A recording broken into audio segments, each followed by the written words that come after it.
रामायण युद्ध में हनुमान जी।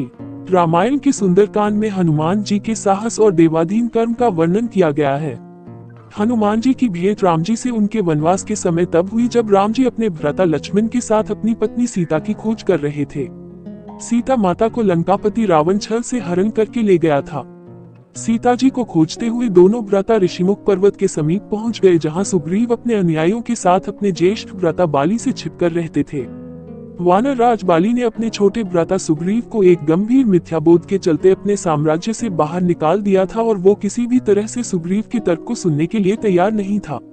साथ ही बाली ने सुग्रीव की पत्नी को भी अपने पास बलपूर्वक रखा हुआ था।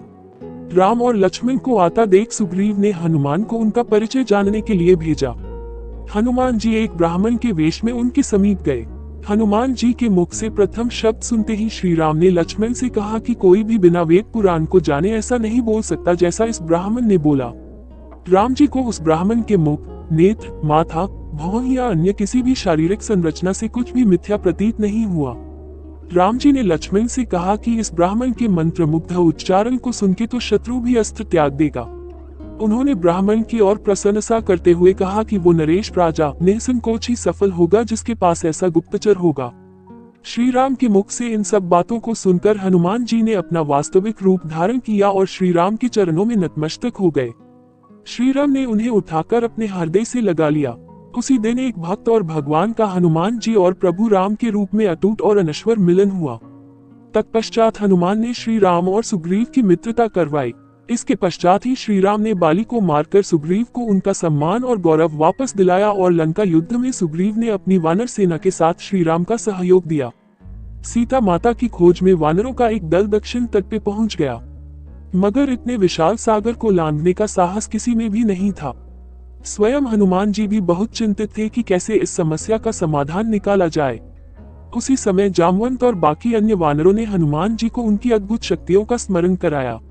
अपनी शक्तियों का स्मरण होते ही हनुमान जी ने अपना रूप विस्तार किया और पवन वेग से सागर को उड़ के पार करने लगे। रास्ते में उन्हें एक पर्वत मिला और उसने हनुमान जी से कहा कि उनके पिता का उसके ऊपर ऋण है। साथ ही उस पर्वत ने हनुमान से थोड़ा विश्राम करने का भी आग्रह किया, मगर हनुमान जी ने किंचित मात्र भी समय व्यर्थ न करते हुए पर्वतराज को धन्यवाद किया और आगे बढ़ चले। आगे चलकर उन्हें एक राक्षसी मिली जिसने कि उन्हें अपने मुख में घुसने की चुनौती दी। परिणामस्वरूप हनुमान जी ने उस राक्षसी की चुनौती को स्वीकार किया और बड़ी ही चतुराई से अति लघु रूप धारण करके राक्षसी के मुख में प्रवेश करके बाहर आ गए। अंत में उस राक्षसी ने सकोच पूर्वक ये स्वीकार किया कि वो उनकी बुद्धिमत्ता की परीक्षा ले रही थी। आखिरकार हनुमान जी सागर पार करके लंका पहुंचे और लंका की शोभा और सुंदरता को देखकर आश्चर्यचकित रह गए और उनके मन में इस बात का दैख भी हुआ कि यदि रावण नहीं माना तो इतनी सुंदर लंका का सर्वनाश हो जाएगा।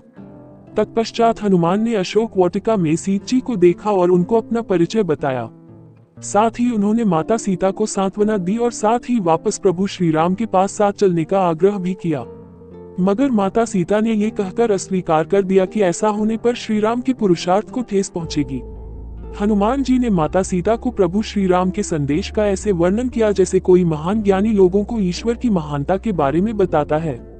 माता सीता से मिलने के पश्चात हनुमान जी प्रतिशोध लेने के लिए लंका को तहस नहस करने लगे। उनको बंदी बनाने के लिए रावण पुत्र मेघनाद इंद्रजीत ने ब्रह्मास्त्र का प्रयोग किया। ब्रह्मा जी का सम्मान करते हुए हनुमान ने स्वयं को ब्रह्मास्त्र के बंधन में बंधने दिया। साथ ही उन्होंने विचार किया कि इस अवसर का लाभ उठाकर वो लंका के विख्यात रावण से मिल भी लेंगे और उसकी शक्ति का अनुमान भी लगा लेंगे। इन्हीं सब बातों को सोचकर हनुमान ने स्वयं को रावण के समक्ष बंदी बनकर उपस्थित होने दिया। जब उन्हें रावण के समक्ष लाया गया तो उन्होंने रावण को प्रभु श्री राम का चेतावनी भरा संदेश सुनाया और साथ ही ये भी कहा कि यदि रावण माता सीता को आदर पूर्वक प्रभु श्री राम को लौटा देगा तो प्रभु उसे क्षमा कर देंगे। क्रोध में आकर रावण ने हनुमान जी को मृत्युदंड देने का आदेश दिया, मगर रावण के छोटे भाई विभीषण ने ये कहकर बीच बचाव किया कि एक दूत को मारना आचार संहिता के विपरीत है। ये सुनकर रावण ने हनुमान जी की पूंछ में आग लगाने का आदेश दिया। जब रावण के सैनिक हनुमान जी की पूंछ में कपड़ा लपेट रहे थे तब हनुमान जी ने अपनी पूंछ को खूब लंबा कर लिया और सैनिकों को कुछ समय तक परेशान करने के पश्चात पूंछ में आग लगाने का अवसर दे दिया। पूंछ में आग लगते ही हनुमान जी ने बंधन मुक्त होकर लंका को जलाना शुरू कर दिया और अंत में पूंछ में लगी आग को समुद्र में बुझाकर वापस प्रभु श्री राम के पास आ गए। लंका युद्ध में जब लक्ष्मण मूर्छित हो गए थे तब हनुमान जी को ही द्रोणागिरी पर्वत पर से संजीवनी बूटी लाने भेजा गया, मगर वो बूटी को भली भांति पहचान नहीं पाए और पुनः अपने पराक्रम का परिचय देते हुए वो पूरा द्रोणागिरी पर्वत ही रणभूमि में उठा लाए और परिणाम स्वरूप लक्ष्मण के प्राण की रक्षा की। भावुक होकर श्रीराम ने हनुमान जी को हृदय से लगा लिया और बोले कि हनुमान जी, तुम मुझे भ्राता भरत की भांति ही प्रिय हो। हनुमान का पंचमुखी अवतार भी रामायण युद्ध की ही एक घटना है। अहिरावण, जो कि काले जादू का ज्ञाता था, उसने राम और लक्ष्मण का सोते समय हरण कर लिया और उन्हें विमोहित करके पाताल लोक में ले गया। उनकी खोज में हनुमान जी भी पाताल लोक पहुंच गए। पाताल लोक के मुख्य द्वार एक युवा प्राणी मकरध्वज पहरा देता था, जिसका आधा शरीर मछली का और आधा शरीर वानर का था। मकरध्वज के जन्म की कथा भी बहुत रोचक है। यद्यपि हनुमान जी ब्रह्मचारी थे, मगर मकरध्वज उनका ही पुत्र था। लंका दहन के पश्चात जब हनुमान पूंछ में लगी आग को बुझाने समुद्र में गए तो उनके पसीने की बूंद समुद्र में गिर गई। उस बूंद को एक मछली ने पी लिया और वो गर्भवती हो गई। इस बात का पता तब चला जब उस मछली को अहिरावण की रसोई में लाया गया। मछली के पेट में से जीवित बचे उस विचित्र प्राणी को निकाला गया।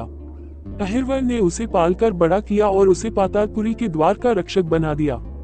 हनुमान जी इन सभी बातों से अनभिज्ञ थे। यद्यपि मकरध्वज को पता था कि हनुमान उसके पिता हैं, मगर वो उन्हें पहचान नहीं पाया क्योंकि उसने पहले कभी उन्हें देखा नहीं था। जब हनुमान जी ने अपना परिचय दिया तो वो जान गया कि ये मेरे पिता हैं, मगर फिर भी उसने हनुमान के साथ युद्ध करने का निश्चय किया क्योंकि पातालपुरी के द्वार की रक्षा करना उसका प्रथम कर्तव्य था। हनुमान जी ने बड़ी आसानी से उसे अपने अधीन कर लिया और पातालपुरी के मुख्य द्वार पर बांध दिया। पातालपुरी में प्रवेश करने के पश्चात हनुमान जी ने पता लगा लिया कि अहिरावण का वध करने के लिए उन्हें 5 दीपकों को एक साथ बुझाना पड़ेगा। अतः उन्होंने पंचमुखी अवतार श्री वराह, श्री नरसिम्हा, श्री गरुण, श्री हयग्रीव और स्वयं धारण किया और एक साथ में 5 दीपकों को बुझाकर अहिरावण का अंत किया। अहिरावण का वध होने के पश्चात हनुमान ने प्रभु श्री राम के आदेशानुसार मकरध्वज को पातालपुरी का नरेश बना दिया। युद्ध समाप्त होने के साथ ही श्री राम का 14 वर्ष का वनवास भी समाप्त हो चला था। तभी श्री राम को स्मरण हुआ कि यदि वो वनवास समाप्त होने के साथ ही अयोध्या नहीं पहुंचे तो भरत अपने प्राण त्याग देंगे। साथ ही उनको इस बात का भी आभास हुआ कि उन्हें वहां वापस जाने में अंतिम दिन से थोड़ा विलंब हो जाएगा।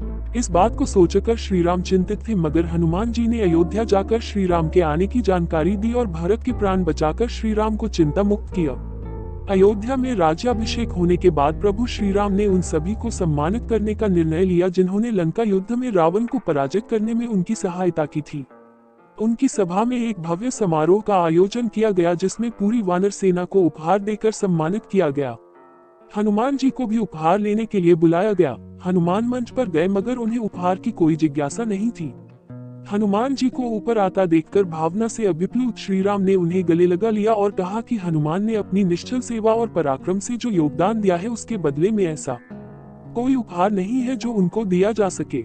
मगर अनुराग स्वरूप माता सीता ने अपना एक मोतियों का हार उन्हें भेंट किया।